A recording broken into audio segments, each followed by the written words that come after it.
Hello, ladies and gentlemen. Welcome to another episode of CAOverwatch. This is the episode where Chris and I basically admit that we were wrong. And Very much wrong. Very much wrong. And sort of try and break down and explain, one, why that was. But then two, look on the bright side of things and talk about some exciting news in the Toronto Defiant realm, in which was a couple of really, really good signings. So, hi. As always, I'm one of the hosts, Spencer, and as always, most of the time at least with me is... Chris calls. My name is Zaddy. Look me up on Overwatch. We can play together. I want friends. You don't need friends. We are good, just the two of us. That's all we need. Okay, so that awkward introduction out of the way, let's get right into it. Kellex.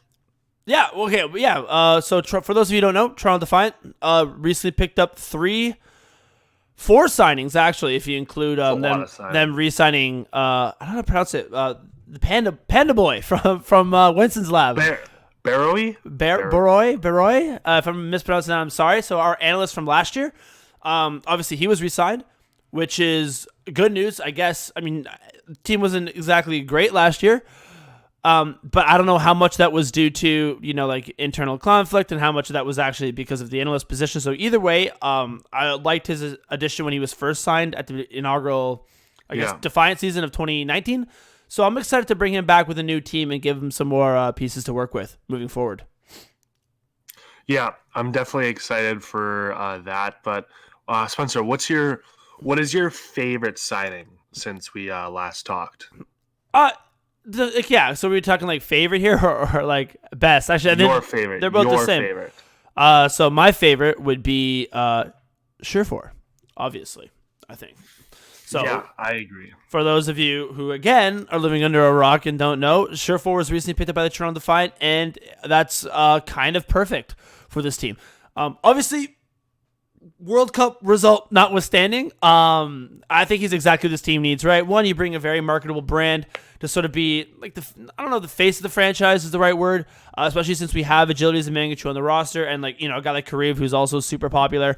But it can't go without stating that Surefour is like easily one of, if not the most popular sort of Western English speaking players in the Overwatch League. And then not only that, but he's also, one, has a ton of experience and really good, and two, well, I kind of said it, is really good. So, you know what I mean? Like he brings a lot of fans. He brings a lot of attention. What is good, two is good. Exactly, yeah. He brings experience. He's been in the playoffs a lot of the times with the LA Gladiators. I mean, obviously, they never won a stage or anything, but they've still been a very competitive team. And he's Canadian. So, overall, I think that was just a great pickup for the Toronto Defiant and really helps sort of set them up and solidifies that DPS lineup moving forward. Yeah, I agree, and I also want to point out that these guys have already some team chemistry from before, like Kriv, Surefour, Agilities. Yeah. They're all tweeting at each other, having a good time, and it's something I just like seeing because it shows once again that we more have personality. The only tweets I ever saw from our team during the 2019 season was them being like, "GG, sorry guys, we'll do better next time." Yeah, no, it's the only thing we ever saw. Exactly. Or on Twitch. Check me out on Twitch. Yeah, exactly. So obviously, Kareev and Agilities have that chemistry from one, the LA Valiant, and then also two, I think they do that Gamer Snacks post game show, right, for the Watch Point or for the Overwatch League. So they obviously have a lot of chemistry. They play a lot on stream. Mangachu, Agilities, and Surefour obviously were the DPS lineup for Team Canada, which up until a week ago I would have said is a really, really good thing. Now it gives me a little bit cause for concern, but I'm not going to let that dampen my excitement. I am a glass half full kind of person, at least when it comes to my Overwatch team. So yeah, I got no complaints for Surefour. Actually, that's not true. My only complaint, if you want to call it that, is I think he's 25. Which in the esports hit scan world is actually on the older side. So I like that we kept Logic's, sets us up a little bit more for the future. I mean, if I have to play devil's advocate and I have to rain on my own parade, that would be one thing that I'd bring up, is that he is sort of, I don't want to say ending his career, because every time I've seen him play, he's top tier, so there's nothing to give me concern. But at the end of the day, he is sort of reaching that older age bracket of the esports landscape. But that would be about it. Other than that, I think it's a fantastic signing for the Toronto Defiant. I think it was one we had to make, and I think it's one that is going to work out pretty well for us. It's great. It's pretty interesting. As Surefour picks up a 6K on the screen, but sorry, continue, Chris. Yeah, exactly. I was thinking about that, and like most of our like guys that we're all excited about are all DPS right now. Logix, Mangachu, Agilities. Yeah, but that's not fair. I'm also super excited about Kareev. We just talked about him twice already, so we can't bring him up again. I think Kareev's arguably. Oh yeah, Kareev's like super exciting. He's probably the best one on our team. I mean, since we haven't, knock on wood, signed Nevix yet. But I think if you look at like, if you did a tier ranking of like a skill level tier list for their position, I would say Kareev would be on the highest per position basis on their team. You could argue Surefour. Kareev's up there. Surefour and Kareev, like they're definitely both up there. But who do you think? Who do you think is going to be a starting DPS line for our first game? Agilities and Surefour. Yeah, no Logix. No, I mean, okay. So again, obviously, this is very dependent on the meta, right? If we get into a double sniper meta, obviously it's not going to be Agilities and fucking Surefour. I just think though our best projectile DPS player currently, and the one with the most potential, is Agilities. Like he's only 19. Obviously, his performance at the World Cup was disappointing. But everyone's kind of arguing. He's like, oh, he's got high ceilings, and the kid's 19 years old. So I mean, I know in esports, like 18, 19 is sort of almost like your peak in a way, but also you don't fully mature yet. Like you really sort of hit your stride 2021. So give this kid a couple of years to really develop. I think there's a ton of potential to be unlocked with Agilities, and given the right circumstances, with the right team, with the right chemistry, with the right coaching, which ideally we have next year, I think Agilities can be really good. So I would expect.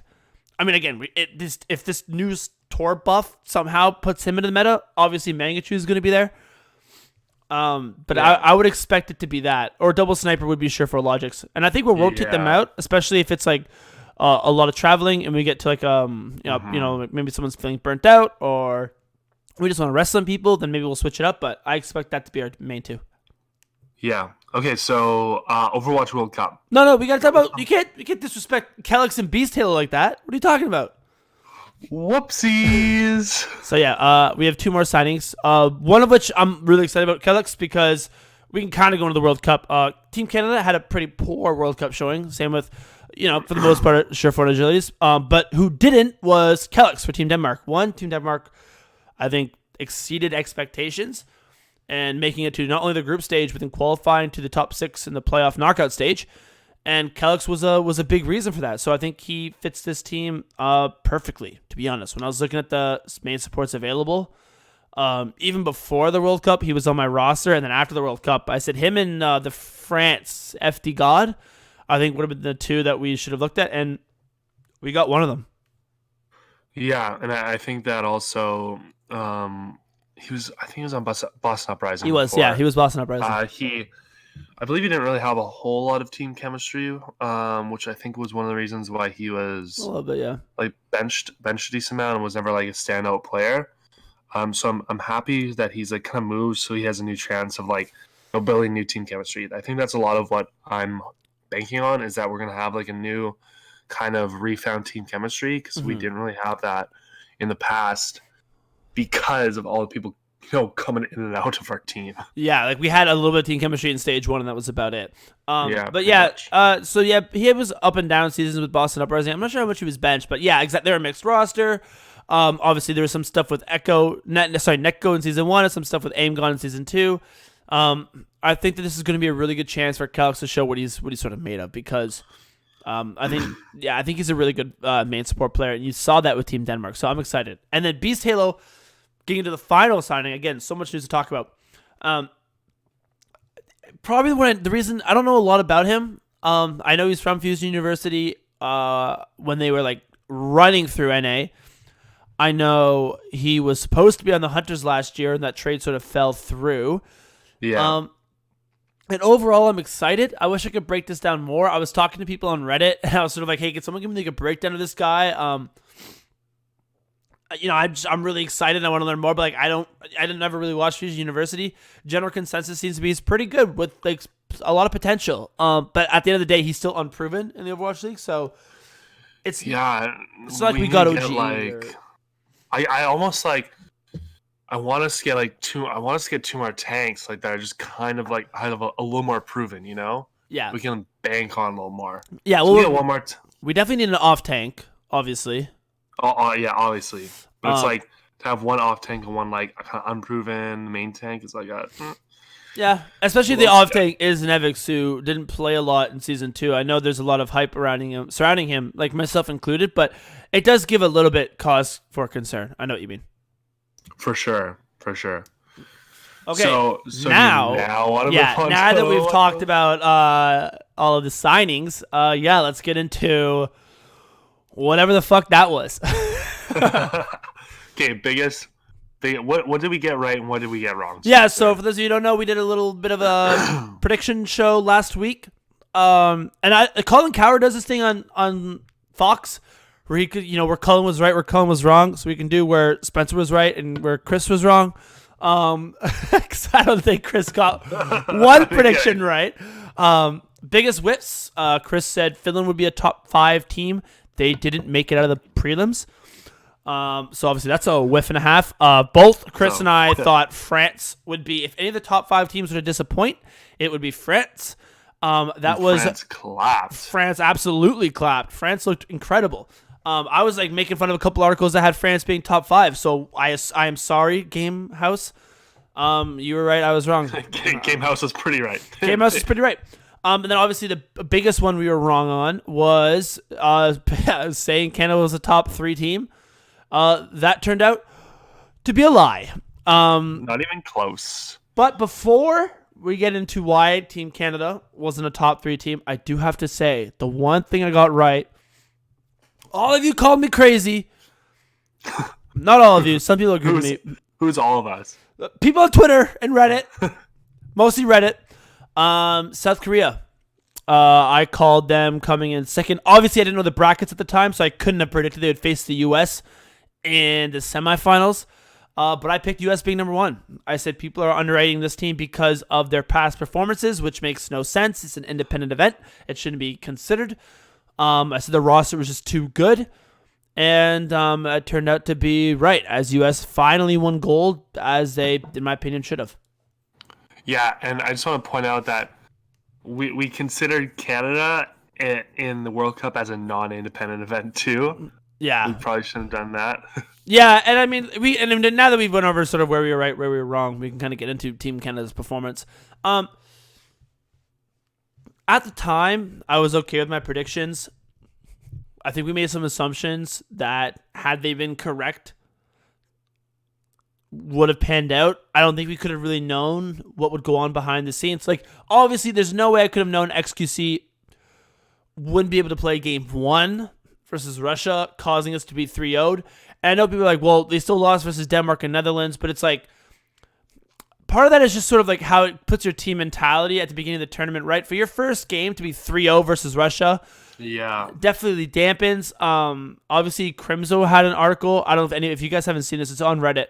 Crimzo sort of put like a little twit longer as to like explain some of the reasons why he didn't play it that well and why Team Canada didn't play that well. And it basically came down to like people were on vacation after the Overwatch League, and then he was scrimming with Team Envy and Contenders. So this team really only had the boot camp to gel, which was like 5 days.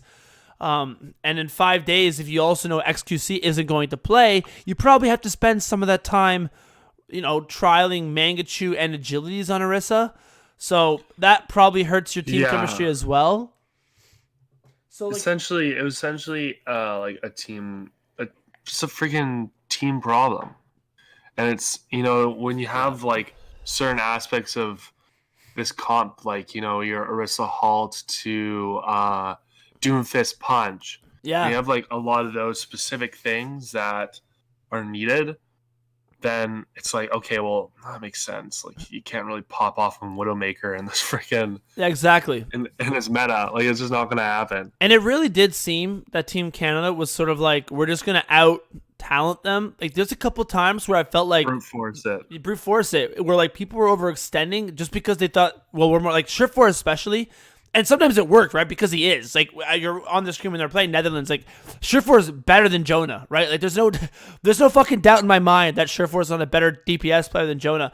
I think there's a couple moments where he was just like, fuck it, I'm going to do it myself. And he just like walked in their back line, and it's like, you just can't disrespect. I don't want to say disrespect them. You just can't do that, right? At the end of the day, this thing's so much about like teamwork. I felt like we tried to force some things. That's what I'm trying to say. And it ended up getting us, in trouble. Also, like, our team, I like bringing both agilities and Mangachu on, but it sort of like hurt our team's strategy in some way. It seemed like, I don't know if it's just the lack of their hero pool, but it seemed like they wouldn't really run Mangachu on Doomfist, and they wouldn't run agilities on Mei. And also, which kind of doesn't really make any sense, just because, especially on King's Row, and maybe this is more map specific, and maybe it's because we're just talking about it right now. Like, it seemed like the strategy was to run Reaper Doom on attack and Mei Doom on defense, and then because we could only have either Mangachu or agilities on, we just ran Reaper Doom. Like, we never really had that threat of running Mei. And, like, on King's Row especially, like, the Mei wall is really, really good on King's Row defense. And I'm like, I don't know why. Like, is agility's Mei that bad? Or was he just that confident in his Doomfist? I'm not sure. Yeah, it's so weird. And, like, they're really inflexible to comps. And, like, Mangachu's, like, Pharah, they weren't even throwing him on Pharah towards the end of it. They're just like, nah, screw it. We'll put agilities on Pharah. Well, no, agilities can definitely play Pharah. Like, I don't mind. Yeah, I know, but Mangachu's, like, almost known for, like, he was, like, wrecked on Pharah, like, 2018. Yeah. Like, no, I agree. I think agility's probably signature hero is his Genji, and then Mangachu's is outside of his Torbjorn for more like memes. It would be Pharah. But yeah, like even this fight right here, like Canada should have lost. We're watching the Netherlands Kings Row. That fight should have been lost. If we actually should have lost the game right here. We just got lucky that Surefour just purely outskilled them. Like he just outskilled them. Like it was like I feel like most of their fights was just a clown fiesta. It was like the best way to put it. It was like so many different fights of Team Canada just seemed very unorganized. Like you could tell this team like lacked coordination and lacked practice. And the only time they really won fights was just because they had so much talent. They were just able to win through. And a classic example of this is, you know, when you have like some hamster just doing a circle. Yeah. You can't like kill a hamster by himself. You need like coordination. You need somebody to stun the hamster. You need somebody to burst him down. You need like a freaking McCree stun. You need like the freeze. Yeah. But like Canada didn't have that. And like a perfect example of that was when we were like playing Denmark on like capture, and it was the second freaking map. Forgot what map it was. But like we're like in OT about to capture it. Denmark was down like 2 people. Yeah. And we had like a whole squad, and we were killing them. And they kept on having people come back, and we couldn't finish them off. And then they started getting 1 pick there, 1 pick here. And we just lost the map. Yeah. So we couldn't like just beat out everybody. We couldn't like have the team coordination to kill their ball and Lucio.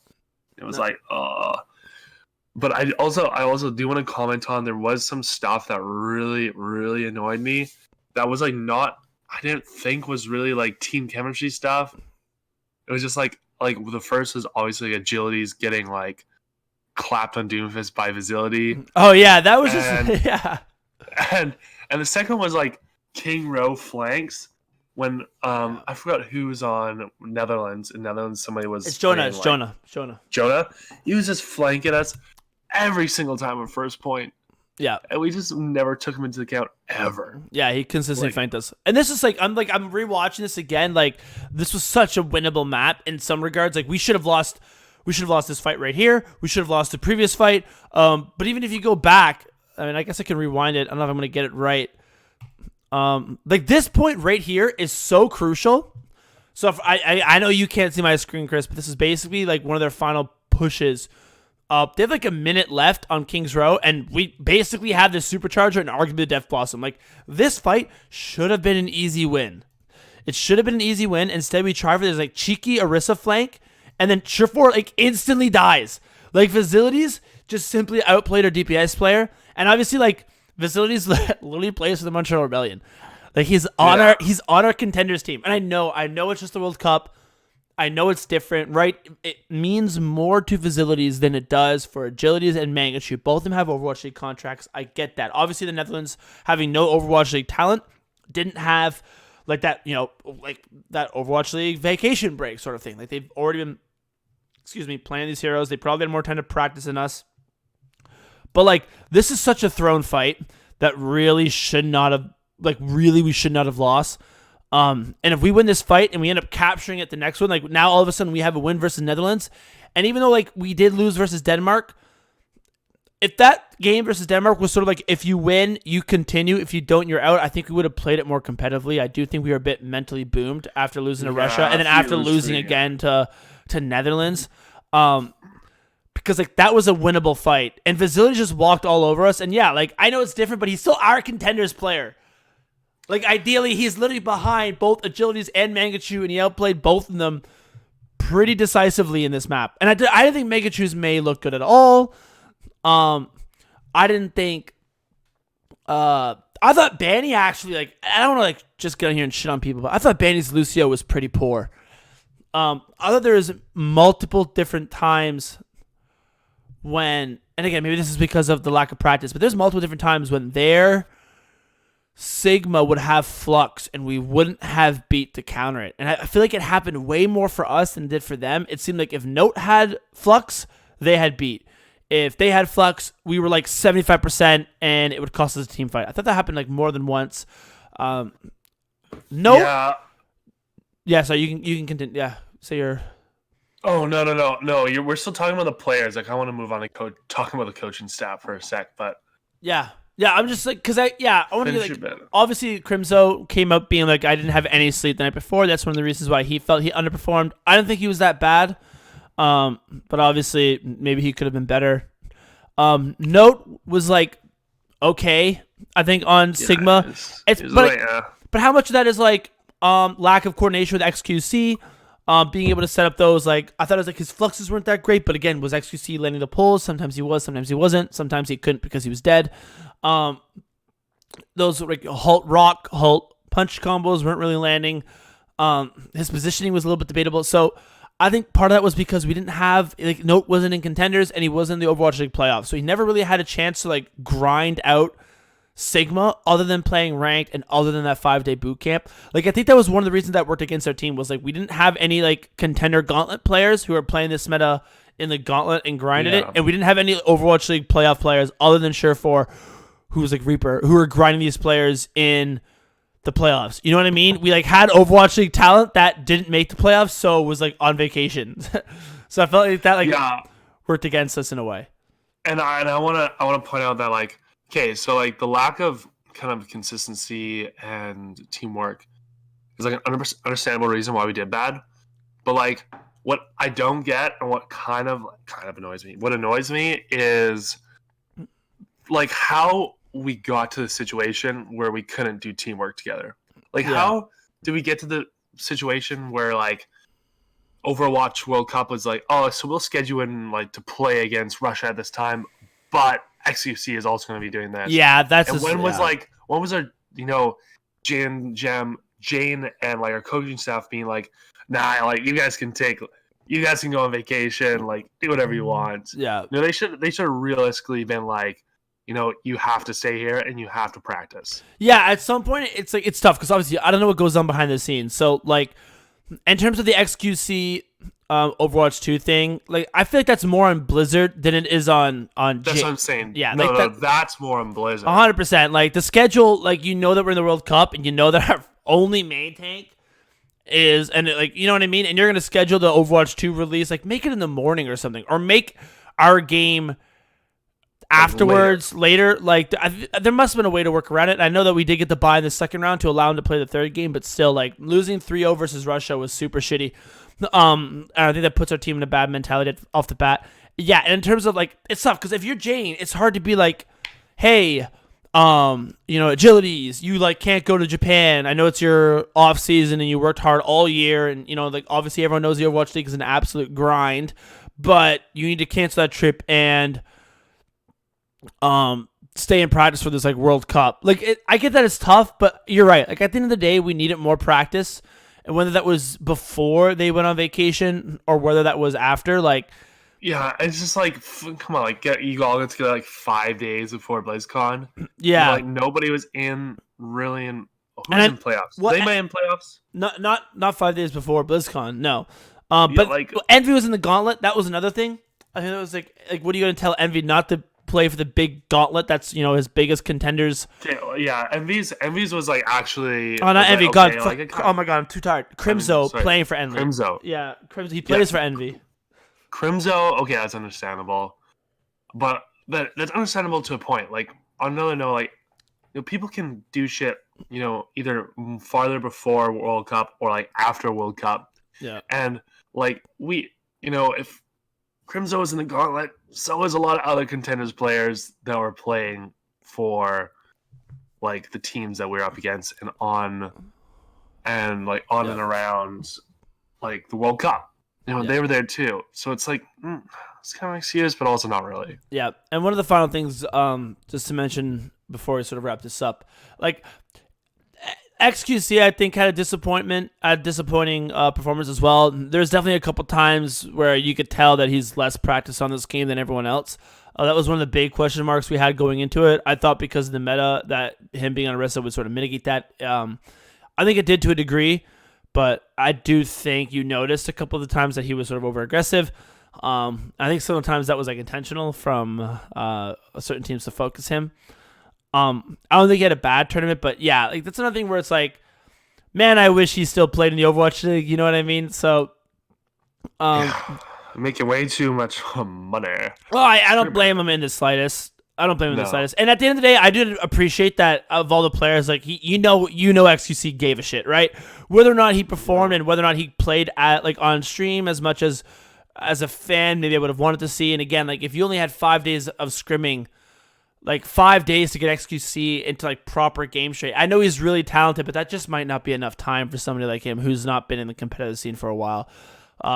Maybe like the meta will change and he'll enjoy it more. Because obviously this was a monkey meta. Like at some point, I think he's just so talented he could have just relied on his instincts and sort of been able to perform better. Yeah. But like at the end of the day, I think that was a weakness for us as well, which is unfortunate. It might be the last time we ever see XQC sort of play on a professional on the stage. So it was fun while it lasted. Overall, super disappointing. Super disappointing. I'm not going to let it dampen my excitement, though, for our DPS core for the Toronto Defiant. I think it's still good with, again, the right preparation. I think we got a lot of talent on this roster. If there is a World Cup for 2020, I think we can come back and perform better than ever. Hopefully we give some other players a shot, though. I think this is the last time we run this roster. I think Muffin, wherever you pronounce it, should have made it for this one. That's no disrespect to note. I think he outperformed him in the trials, and I think since then has sort of really made a name for himself as just being an off-tank, really god. Like I think if you look at the North America ranked ladder, he's like the only one who just plays off-tank. And I know that's just ranked, but he has like 2 accounts in the top 10, and he's the only one who runs Hog, Zarya, Diva. Or sorry, Sigma, Diva, Hog, I believe. Or he does all of them, you know what I mean? He doesn't run Orisa, he doesn't just flex Sigma the entire time, so he doesn't play ball. So I would have liked to have seen Muffin and a couple different people up there. So I'm excited for 2020. I think we can bring this back. I think we're going to have some roster changes, though. Yeah. Yeah, you know what? I'm still excited for Toronto Defiant. I'm so excited for Toronto Defiant. Yeah. So that's sort of all I had to say. Disappointing performance overall. It seems like it was really just a lack of preparation. I don't think it's a talent issue. I think it was just a lack of like if we had a month to grind and scrim and there was like more incentive for the World Cup, I think we could have obviously performed better. But at the end of the day, regardless, like man, you have too much talent on this roster to lose. People were just like, it's not our meta. I don't really buy that. Like meta or not, there's so much talent on this roster to like kind of go out. I know it was more teamwork based than your other metas, but like at some point, you know what I mean? If we just have so much talent, it's tough to see us go out the way that we did. But there's always next year where you can run it back, and that's all I really have to say about that. Yeah, same. You kind of freaking capped that all off. Yeah. So when are we going to be next on, Spencer? Probably next week. I think rosters are finalized November 15th. Hopefully we can come on here, talk about Nevix and maybe some other signings that we have for like depth signings. Maybe a couple 2-way guys get signed. I'm not sure. But rosters are finalized. I think it's the 15th of November. So we'll be back on there to give like a whole legitimate breakdown into the Toronto Defiant roster and sort of where we see them being placed in the power rankings for the rest of the league, because everyone's roster has to be finalized. So look for us around then, 15, 16. Yeah. Thanks for listening, guys. Yep. Especially, sorry about shitting on this. But No, we're not really shitting. It's just it's a disappointment. You can both criticize and support a team at the same time, right? Like, it's not like we're coming on here just calling everyone cowards. You know what I mean? Like, you're right. It was a disappointing performance, and I'm not going to hide that. Obviously, I still rep Team Canada. I don't know why I put on my sweater. This isn't a Team Canada sweater. But I still rep Team Canada. Still rep Toronto Defiant. So let's get it next year, baby. Let's get it next year. All right. Peace out. Bye.